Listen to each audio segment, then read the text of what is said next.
Good day, you beautiful people, and welcome back to another one of my videos. My name is Rob. I am the Manic Gaming Guy. Today's video is actually a request from one of my previous videos.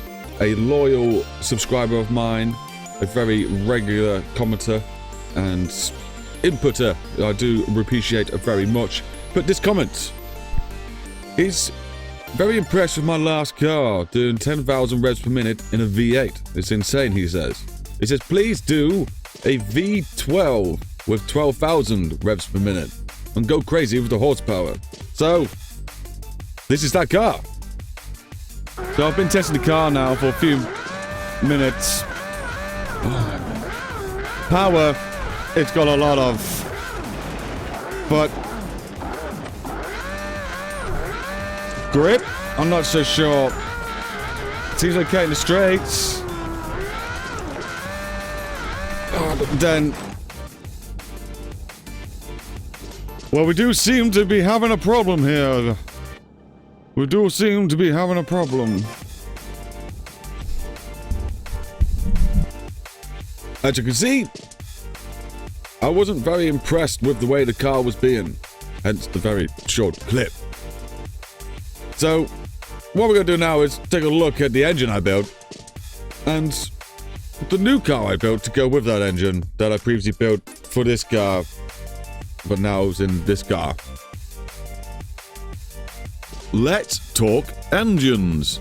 The request I had for this engine was build a V12 that could rev to 12,000 revs per minute, which is pretty darn insane. As the comment before on the last engine, which was a V8 that could rev to 10,000 revs per minute, was insane enough.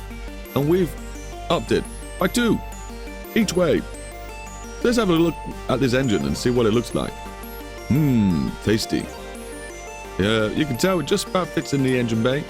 It probably shouldn't, I don't know how that works, but it's in there. It's a V12 magnesium block, 6-litre dual overhead cab aluminium silicon. But it's still lightweight titanium and lightweight forged, so we're going all bells and whistles on this bad boy. We've even gone into the sandbox and upped the quality on that one. Make sure we can really push this engine to the max. We'll look at some of the graphs now. The engine pushes out 2,632.8 horsepower, peaking at 11,000 revs per minute. I do see the engine just stress and dip off, and it probably should put it around, I don't know, 11 and a half. But it's not overly stressing, so I'm claiming it. That's 12,000 revs per minute. We achieved it in a V12. So we've got the compression ratio and all that sort of stuff is done in this graph. This is really opened up, obviously, to get to those sort of revs. I had to do that. So probably not the most tidiest curve. No, it's quite a wonky curve. It's all over the place. But it is fast, so you wouldn't even notice that while I've thrown it down the track anyway. We do have VVT and VVL running. Turbocharger, I just went for 2 of those. Didn't feel the need to put 4 on. Just 2. I can tune 2 turbos a lot easier than 4. They've got the smart boost. Intercooler's just ridiculously big because I don't like the way it looks when it's smaller. There's a way I can keep it this size and then just somehow take the volume down instead of the size. I don't know. That would be nicer if it works that sort of way. We're fully maxed out on the turbos, pushing 1.7 bar of boost. Now, just for the giggles, would it take more horsepower? Would it take more boost? When to get a break?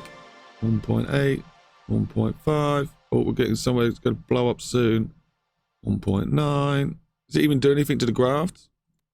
Are you going up? My horses should be going up because you're just pushing up my torque. Yeah, we went up a bit. Just a little bit. The engine is retarded to do. So, no, that seems pretty right. Anyway, I'm not keeping these stats. I was just testing it out to see what happened.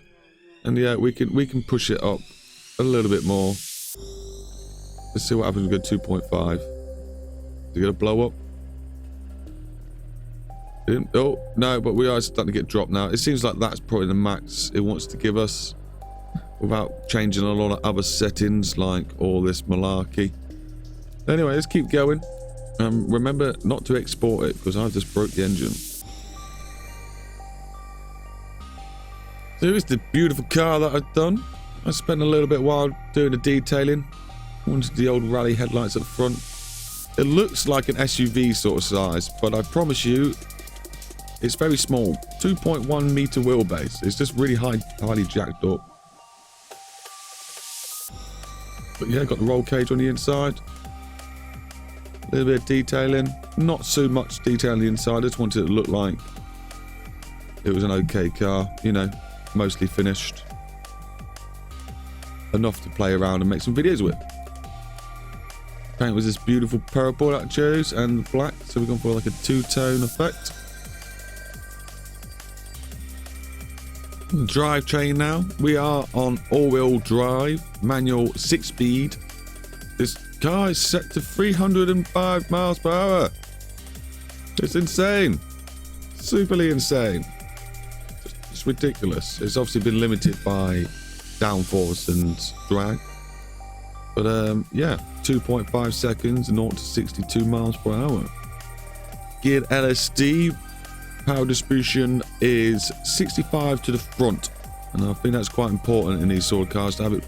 Want you to pull you out the corners rather than push you around corners. But then I do wonder, because they say you don't want to put all the effort into the wheels and the front wheels and all the steering, but you put it too far at the back, you find the back just forces it to understeer more, even though it shouldn't do. But especially because it's dirt rally, maybe like if it was on tarmac rally, would change it to the other way around. But where we're in the mud, it seems to be more beneficial to do like this. I could be completely wrong. It's just the way it works with this car, but it's what's happening. Radial chunky off-road tyres. You'd obviously change these if you're doing tarmac, but I keep doing gravel driving at the moment, so that's why we've got the chunkies on. We've got 97.6% sportiness, which is pretty okay. G-force is low, but again, that's the tyres, I'm imagining. If I put semi-slicks on, the G-force should go up. Yeah, so the G-force goes up and we get a bit more understeer.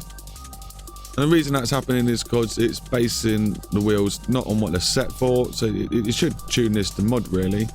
But yeah, it doesn't do that for you. It'll tune it to gravel. Not gravel, tarmac. So if I'm driving on tarmac on my chunky knobs, this is what it's going to come out as. We're running 14 wheels and 45 radial on the tyres. It's as big as I can get. I wanted not to go too small on the alloy because it makes the brakes too small. Oh, I can actually pop them. It changes things, I tell you. It does change things without telling you. Like when you load the game back up, I'm sure it does. Yeah, so this is the biggest chunky tyres, walls I can get, and the biggest brakes I can get with compromising. I don't want to go down any more tread, so yeah, that's what it is. And the magnesium wheels, and they're pushed out quite down far. Remember, this is 2.1 meter wheelbase with a B12 in it. This thing's tiny. It doesn't look tiny, but it is tiny. It's a ridiculous amount of power for a car like this. The air brake setup is bad. Why? See that it's changed again. I'm not going to touch anything anyway. We'll leave it as it is. Normally I'd probably line those up a bit better. Like the brake force on the back is way too high, but it doesn't look like I can go any lower. I can put the ceramic piston down, but then I end up getting brake fade. So yeah, compromise. Lots of compromise in this car build. Here's some downforce settings I decided to go for. I wanted more on the front and the rear, because I need the rear to dig into the dirt so I can get around corners basically. Yeah, that's that. Interior, I think it's basic. Suspension. Did I just miss one? I did. Electric steering, ESC and LC. That's the launch control and your assisted stuff. I just turn that off straight away as soon as I start racing, because I don't like my car being bogged down by the computer. I put the standard 20s on and I lowered the quality to make this car even lighter. I think most of the weight of this car is the engine. Just putting it out there. Optimized weight. Yeah, of course. Weight distribution was thrown a little bit forward. Here's my steering and my suspension stuff. I got it tuned closest to the higher red lines I can because I want a little bit of oversteer, and it was still not really giving me much oversteer, but it does actually perform with some oversteer, so it's okay. Don't worry, don't panic. I have a gas monotube because I was advised maybe it'd be better for the dirty bumps, so we've been giving that a go. Active sport and passive sway barness. I think I clicked race tune settings and jacked it up lots, and then mucked about with some of the sway bar and the camber and the wheel size to get it into perfect alignment. Track testing, I think it does it in like a one. I'm sure it does it under 2 minutes, so we're going to find out. I won't let it go through the whole track. You know, the car does sound pretty dirty, naughty, nice. So I just had to hear it rev once. A 158, which isn't too bad. Oh, I don't get it. I just mucked about with all my settings and stuff, didn't I? It's not the original time. I'm sure it was around 155 around the test track. So that's the car now in all its glory. We could have a look at some of the other settings, I guess. Marketing. Well, no one's going to buy it, are they? This is cars not for anyone. Design. Yeah, 1,200 kilograms. So that's what, like about 2,500 pounds, something like that. There you go. Almost 3,000 brake horsepower. I'm guessing that was the most I could get out of this engine. And I broke the engine, didn't I? Ignore that. I broke the engine. That's true. That's true. Then the rest should be true. Car design now. Yeah, off-road. Apparently none. We've got no rating for off-roaders. I suppose because it's thinking like, you know, green laning and be able to get over rocks and stuff, not rally driving. They are going to add more of this sort of stuff in, I believe, because they're doing a racing, so you can make a race car rather than making a production car. So I can't wait for that to come along. It'll be great fun to test it out. Sportiness though, smashing it, the sportiness. They love it. Very good. Very good indeed. Description. Very scary car to drive. Not something you'd actually take rallying, because you would just kill yourself in the first few laps. Yeah. So let's go over to BeamNG, I think. Okay, that's the automation part over. You've seen how the car is made. We're going to now jump over to a cinematic short clip that I made of the car buzzing around my little dirt track. I hope you enjoy this one. It's a bit different, as you won't see me bouncing about in the corner. So let me know in the comments if you prefer this one or the other one, or you like to have a mix here and there. I'll see you at the end of the video.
So there you have it. There is my crazy 2,600 odd brake horsepower V12 pushing out 12,000 revs per minute in a car that weighs no more than 1,200 kilograms, which is about, you know, 2,500 pounds or something, give or take. The car will do 0 to 60 in 2.5 seconds, and it's insane. It actually takes corners somehow. I think it's more or less the boot it and hope for the best. Enjoy the rest of your day, and I'll hopefully maybe click on another one of my videos if you've got some time, and I'll see you then. Apart from that, maybe like and subscribe for one of my new ones that will come out shortly in the future. Bye!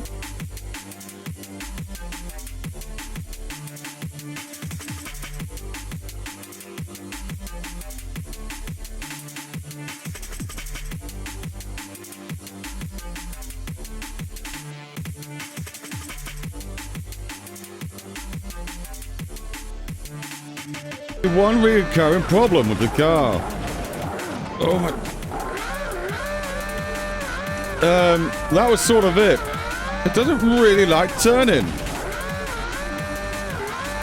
Oh, don't be stupid. Oh, then I do something like that.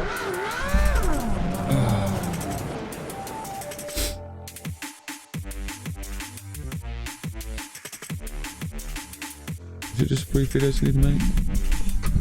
What do I find out?